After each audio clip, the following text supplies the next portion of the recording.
కావలి నియోజకవర్గంలో కూటమి ప్రభుత్వం చేస్తున్న అరాచకాలపై సోమవారం గ్రీవెన్స్ డే సందర్భంగా ఆర్డీఓ ఎలీషాను కలిసి కావలి నియోజకవర్గ వైసీపీ మాజీ ఎమ్మెల్యే రామిరెడ్డి ప్రతాప్ కుమార్ రెడ్డి వినతి పత్రం సమర్పించారు. కూటమి ప్రభుత్వం చేస్తున్న అక్రమ మైనింగ్, గ్రావెల్, మట్టి మాఫియా, పట్ట పగలను కూడా చూడకుండా యథేచ్ఛగా సాగుతున్న ఈ విషయంపై ఒక్క మాజీ ఎమ్మెల్యేగా తానే స్వయంగా ఫోన్ చేసి కంప్లైంట్ ఇస్తే పట్టించుకొని ఆర్డీఓపై, ఎంఆర్ఓపై మాజీ ఎమ్మెల్యే విరుచుకుపడ్డారు. ప్రజలను కాపాడాల్సిన అధికారులు దళారులకు అమ్ముడుపోయి, అలాగే ఇరిగేషన్ శాఖ వారు తమకు సంబంధం లేనట్లు వ్యవహరిస్తున్న తీరు చూస్తే వారే స్థాయిలో అవినీతిలో కూరుకుపోయారో అర్థమవుతుందని రామిరెడ్డి ప్రతాప్ కుమార్ రెడ్డి ఆవేదన వ్యక్తం చేశారు.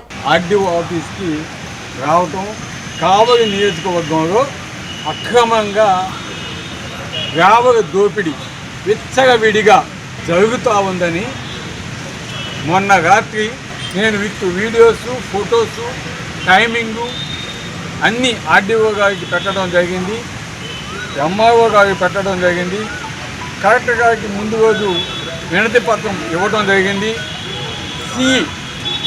ఇరిగేషన్ సిఈ గారికి చెప్పడం జరిగింది, మైనింగ్ ఏడీ గారికి చెప్పడం జరిగింది.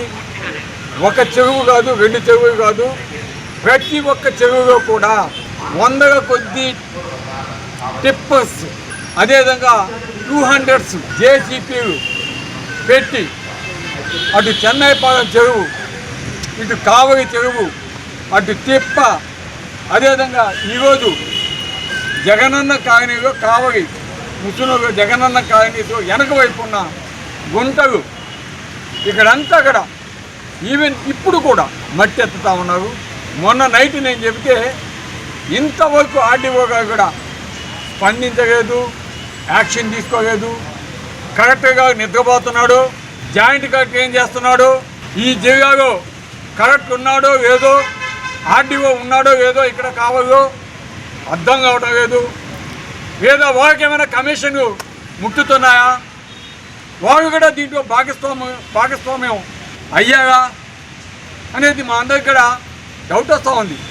ఎందుకంటే ఎవరిని అడిగినా కూడా కావలి నియోజకవర్గంలో ఈ విధంగా ఎత్తుతున్నారంటే దీని వెనక పెద్ద మనుషుగా హస్తం. ఎవరయ్యా పెద్ద మనుషుగా అని అడిగితే ఎమ్మెల్యే గారిని డైరెక్ట్గా చెప్తా ఉన్నారు, ఇంజనీరింగ్ విభాగం చెప్తా ఉంది, రెవెన్యూ డిపార్ట్మెంట్ చెప్తా ఉన్నారు.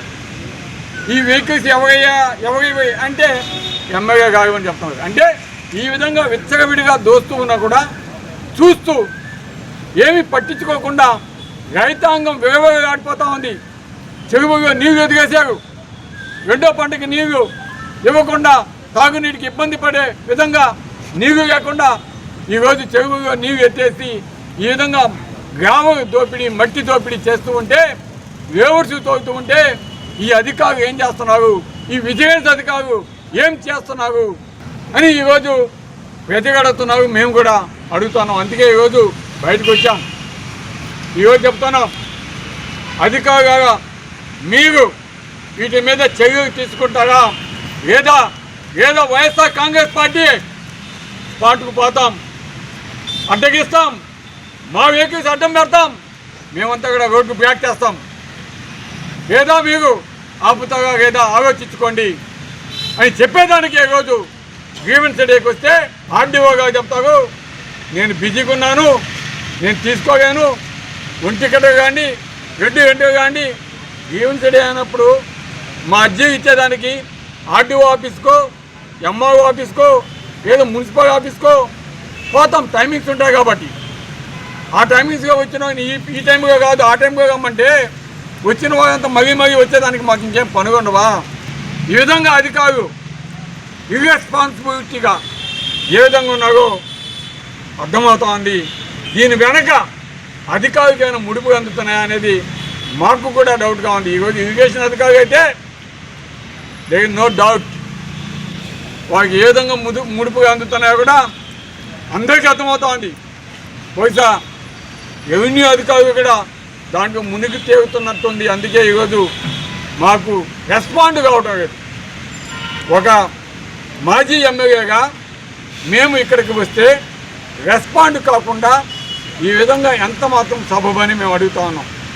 కాబట్టి ఇప్పటికైనా స్పందించి ఎక్కడైతే గ్రావెల్ మాఫియా జరుగుతుందో, ఎక్కడైతే లేఅవుట్లకి, అనాథ రైతుల లేఅవుట్లకి మట్టి తోగుతున్నారో వాటన్నిటి కూడా ఆపాల్సిన బాధ్యత అధికారం మీద ఉంది. ఈ కావలి నియోజకవర్గానికి కాపు కాస్తానని చెప్పిన ఆయన ఈరోజు ఈ అక్రమాలన్నీ కూడా చేస్తూ ఉన్నాడని అక్కడ ఆ వెహికల్స్ ఓనర్సే చెప్తా ఉన్నారు.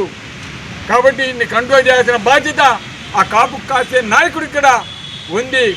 ఏదంటే తప్పకుండా మేము ప్రతి ఒక్క చెరువు కూడా పడతాం, చూస్తాం, అడ్డం కూర్చుంటాం.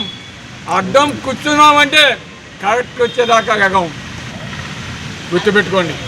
ఒకవేళ మీరు మమ్మల్ని కేసుకు పెట్టు, జైలు పంపించు, భయపిస్తే ఇక్కడ ఎవరు కూడా భయపడవు. మమ్మల్ని టచ్ చేసి చూడండి. జిల్లా వ్యాప్తంగా ఏ విధంగా నిరసనలు వస్తాయో ఒక్కసారి చేసి చూపిస్తామని కూడా తెలియజేస్తాం. నెల్లూరు నగరానికి అత్యంత చెరువులో ఇస్కాన్ సిటీ 2 పొదలకూరు రోడ్డు హైవేకి ఆనుకుని ఉన్న నుడా అప్రూవల్ లేఅవుట్. సరసమైన ధరల్లో ప్లాట్లు, 30, 40, 50 అడుగుల విశాలమైన రోడ్లు, 170 అడుగుల పచ్చదనంతో నిండిన వాకింగ్ ట్రాక్, నిరంతర విద్యుత్ సౌకర్యం, ప్రతి ప్లాట్ కు ప్రత్యేక వాటర్ ట్యాంక్, ప్రధాన ద్వారం వద్ద automatic vehicle checking system, LED street lighting సౌకర్యం. భవిష్యత్తులో పెట్టుబడి మీ కుటుంబానికి సురక్షితమైన చిరునామా ఇస్కాన్ సిటీ 2.